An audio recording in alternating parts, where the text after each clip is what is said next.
Hello, everyone. This is Gene Geog History, and we are starting to slowly wind down on the geographic regions, or at least when it comes to these larger areas. So, obviously, I'm going to be creating many more videos. So, today's video is going to be about Central Africa. And obviously, let's talk about what Central Africa is. So, Central Africa is one of the most diverse regions on Earth from a genetic, linguistic, cultural, and ecological perspective. Unlike regions such as East Asia or Europe, Central Africa is not dominated by one broad ethnic tradition. Instead, it is a crossroads where ancient hunter-gatherer populations, numerous Bantu-speaking societies, Nilotic influences, Sudanic peoples, and later Arab and European contacts all intersect. So, from a geographic definition, Central Africa generally includes Cameroon, Central African Republic, Chad, though it's mainly the southern portions that's often included, the Republic of the Congo, the Democratic Republic of the Congo, otherwise known as DRC, Equatorial Guinea, Gabon, Angola, especially northern Angola, Rwanda, and Burundi. So, from an anthropological point of view, at least the foundation of it, Central Africa is one of humanity's oldest continuously inhabited regions, as many major prehistoric populations that were formed here included the indigenous rainforest hunter-gatherers. Examples of them are the Baka, Mbuti, Baka, and Twa, where these people lived in Central African forests for tens of thousands of years, and they traditionally practiced hunting and gathering, and they possess some of the deepest genetic lineages known amongst modern humans. And they developed lifestyles adapted to dense rainforest environments. Then we have the Bantu expansions, which began roughly 3,000 to 4,000 years ago, as the Bantu speaking agriculturists expanded upon what is now southeastern Nigeria and western Cameroon, and this migration transformed Central Africa, and they introduced farming, ironworking, livestock, larger villages, new political systems, and all of that. And Central Africans are primarily descended from the Bantu populations. Then we have the Sudanic people. So northern Central Africa includes people whose histories connect more closely with the Sahel than the rainforest. Examples of this include the Sahara, the Banda, the Gibaya, and the Zandi. These societies often practice mixed farming and occupied savanna environments. And then we have the Great Lakes people, which essentially comes from Eastern Central Africa, i.e., Rwanda, Burundi, Eastern Democratic Republic, Congo, developed densely populated agricultural kingdoms, and these populations have long-standing interactions among Bantu-speaking farming communities and smaller pastoral populations. From a linguistic point of view, Central Africa contains several major language families.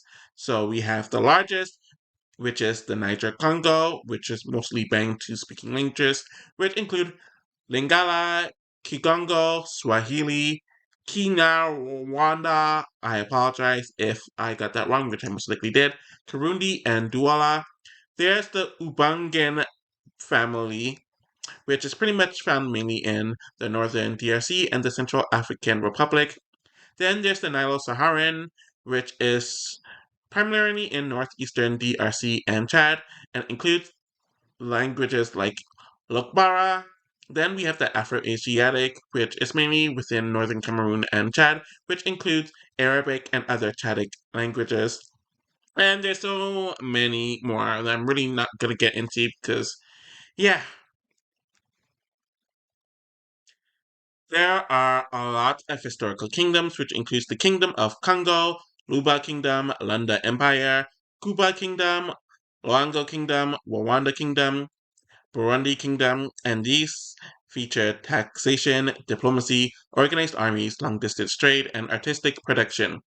Then there's also cultural characteristics, which obviously involves music, where pretty much the elements that influence music and their traditions there include complex polyrhythms, call and response singing, some pianos, drums, and dance-centered ceremonies. When it comes to the art, they're known for carved masks, ancestor figures, bronze work, raffia, textiles, and ceremonial regalia. And when it comes to religion, historically, it's based on ancestor veneration, spirit beliefs, and sacred forests where today many people combine Christianity, Islam, especially in the north, with traditional religious practices. Now I'm going to move on to the next section where I discussed why they and their descendants are grouped together today. So the first reason is obviously geography. So it's very simple. Central African originally meant people whose ancestral homelands are in the middle of the African continent. And this region shares the Congo Basin ecosystems, interconnected river systems, centuries of migration and trade, and overlapping histories. Despite differences, neighboring populations often interacted with one another for thousands of years.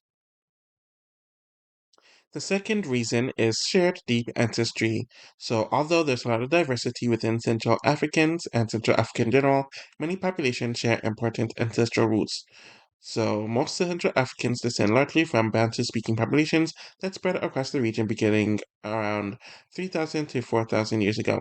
Many populations also carry ancestry from earlier Central African hunter gatherer groups to varying degrees. Neighboring peoples often exchange genes through migration and marriage over long periods. This doesn't mean that they're genetically identical, obviously.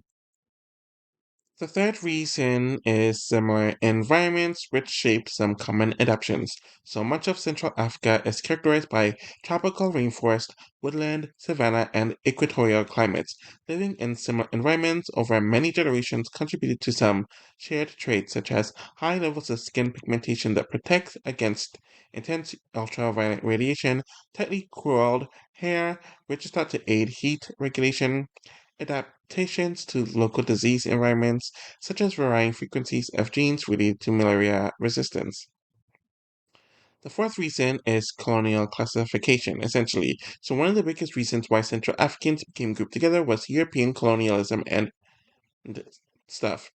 European explorers and colonial administrations tended to classify millions of people into a small number of broad categories, and ignoring the hundreds of ethnic groups that were in the region, they often just referred them collectively as Central Africans or historically under even broader racial labels. And these administrative categories became embedded in maps, censuses, education, and governmental records.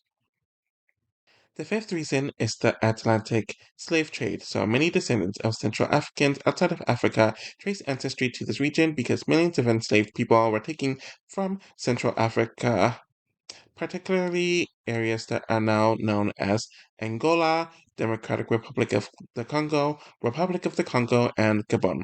Over generations, descendants in the Americas often lost detailed knowledge of their specific ethnic origins. The sixth reason is that modern genetics use broader ancestry groupings. So, population geneticists frequently group people into broad regional clusters because they are useful for studying human history and migration. So we have the term Central African ancestry now, and these are statistical population clusters, not rigid biological races, as they summarize average genetic similarities across many populations while acknowledging substantial overlap and diversity within each region. Now is the time to go over a quick timeline of Central Africa. So before 300,000 years ago, this is when the early human ancestors were a thing. So pretty much Central Africa was inhabited by various hominin species long before modern humans. The tropical forests and savannas supported populations related to early members of the genus Homo. So around 300,000 to 200,000 years ago, this is the emergence of the Homo sapiens. Modern humans, i.e., Homo sapiens, evolved in Africa. Although the exact geographic origin is still debated, Central Africa was among the regions occupied very early on by modern humans. The Congo Basin became one of humanity's oldest continuously inhabited regions.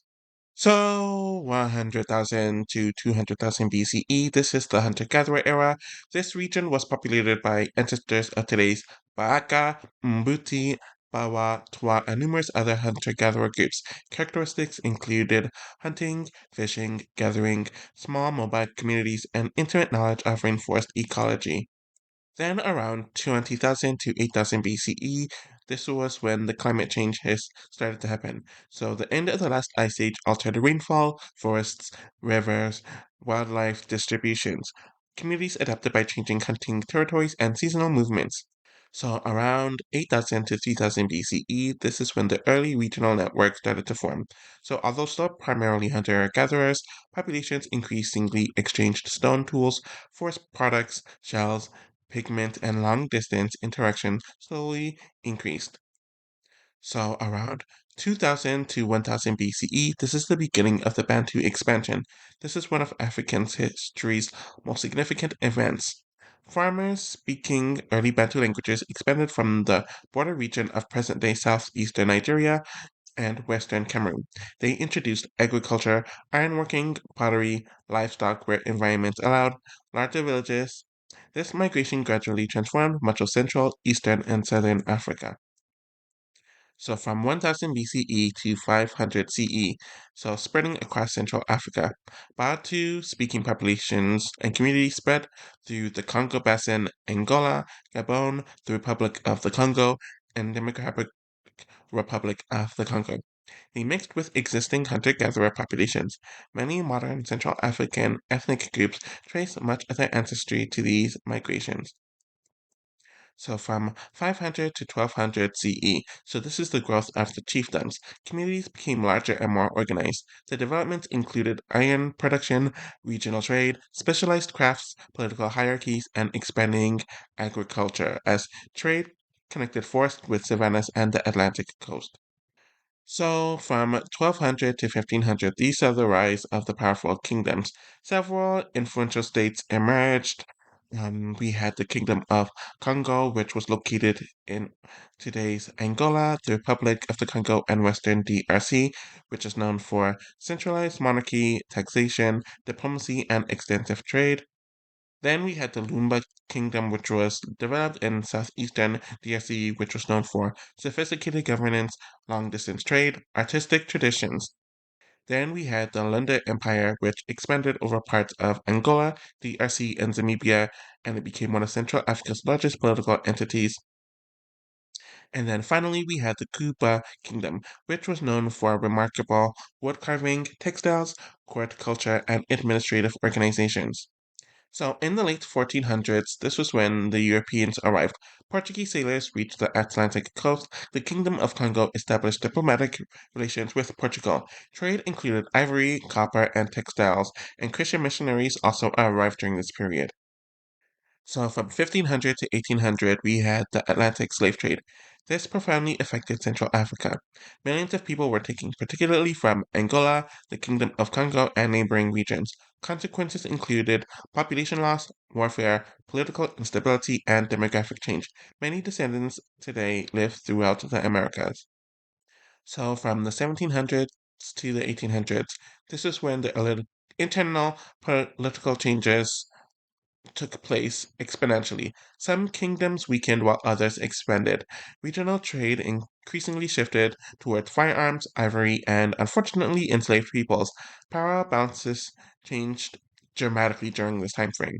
So, the late 1800s, so European colonization took place around this period. The scramble for Africa divided Central Africa among European powers. Major colonial rulers included Belgium, France, Germany, Portugal, and Spain. The Congo Free State took place from 1885 to 1908, and it's one of history's most notorious colonial regimes. King Leopold II of Belgium personally controlled the territory. Rubber extraction relied on forced labor, widespread violence, and severe exploitation. Historians estimate that millions of people died or suffered greatly during this period, though exact figures remain debated today. International criticism eventually led to Belgium to assume direct control in 1908. So, the early 1900s, this was the time of colonial rule. So, colonial governments expanded railways, mining, plantations, and administrative systems. However, political rights were extremely limited, forced labor continued in many areas, and African resources largely benefited colonial economists or economies. So, from 1945 to 1960, a lot of independence movements started taking place.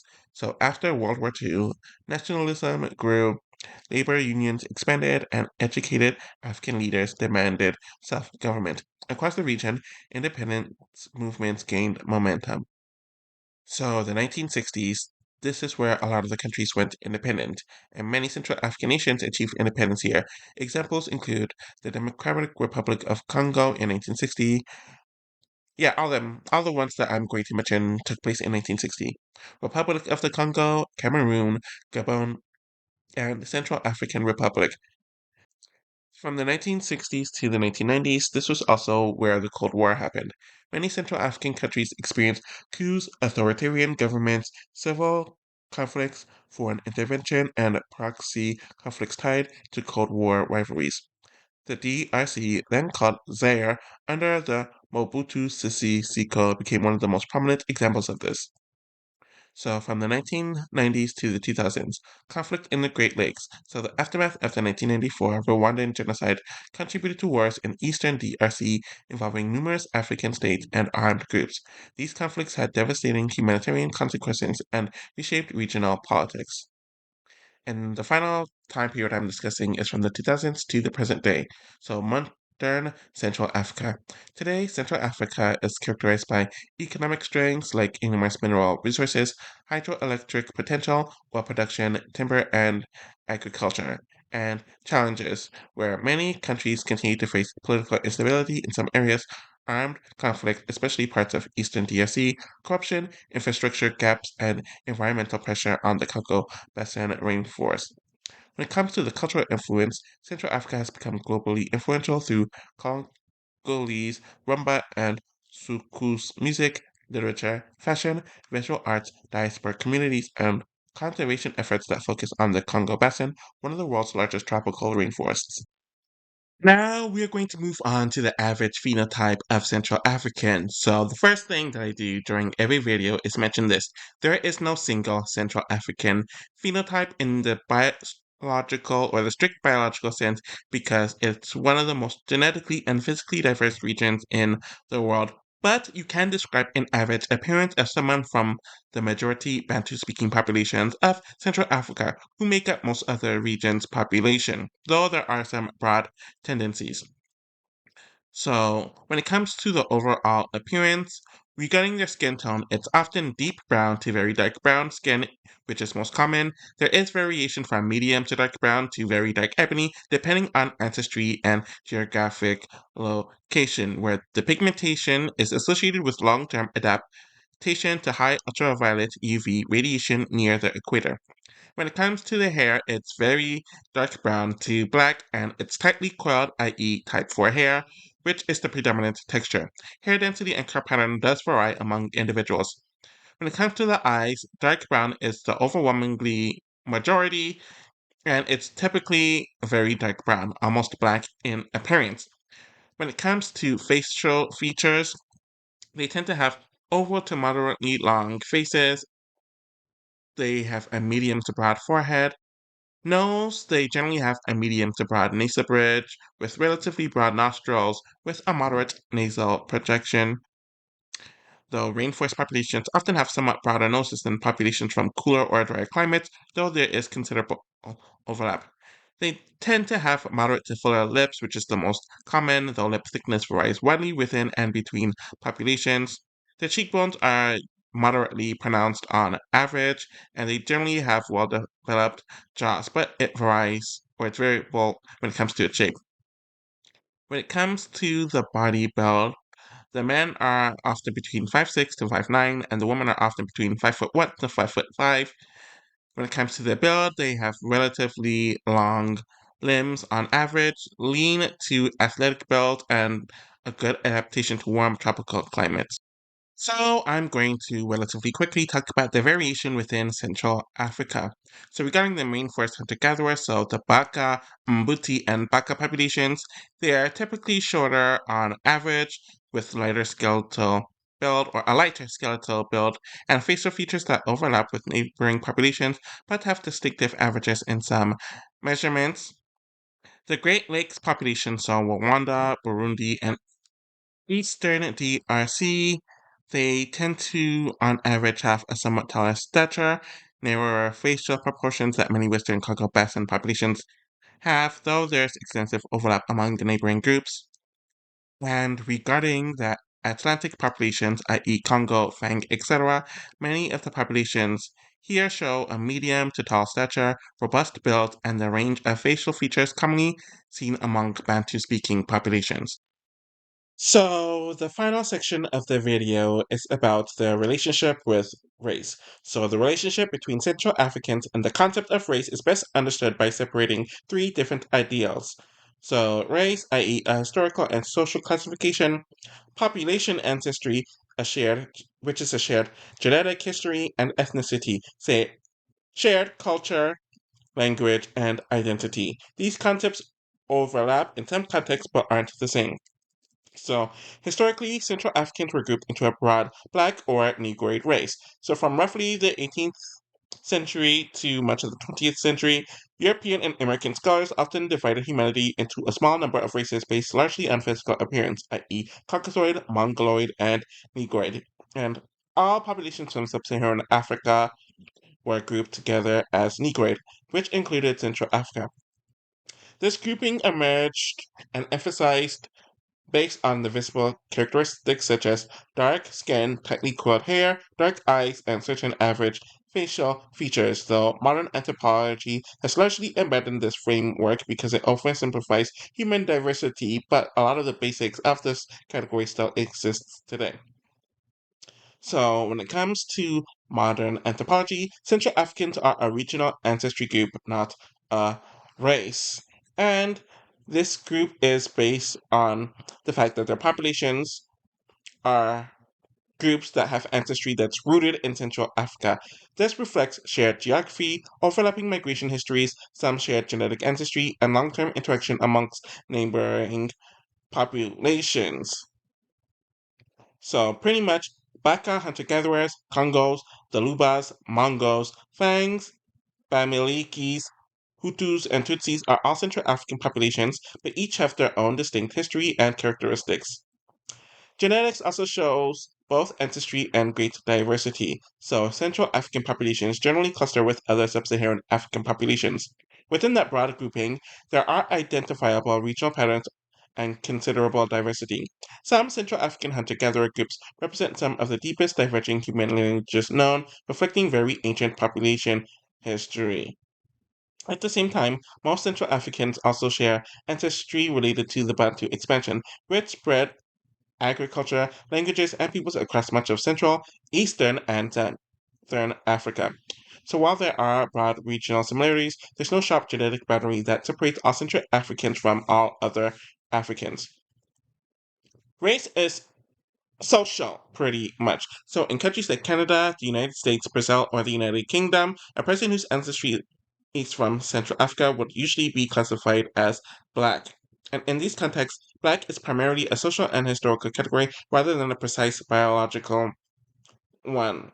So whether you're from the Democratic Republic of the Congo, Cameroon, or Angola, they would all be grouped in black in North American demographic surveys.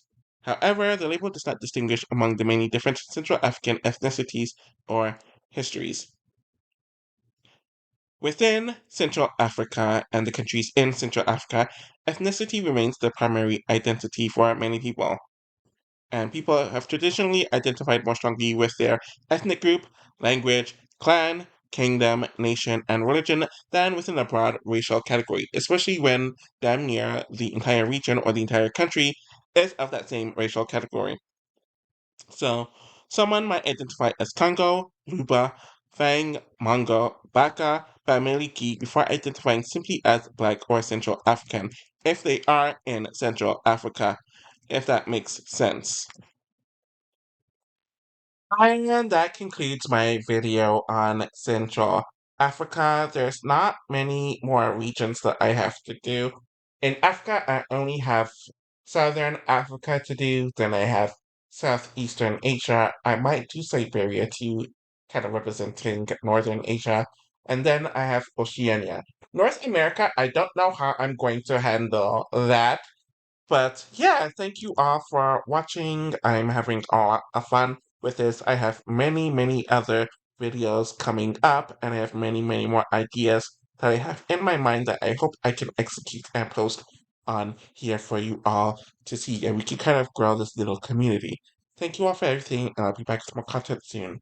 Bye!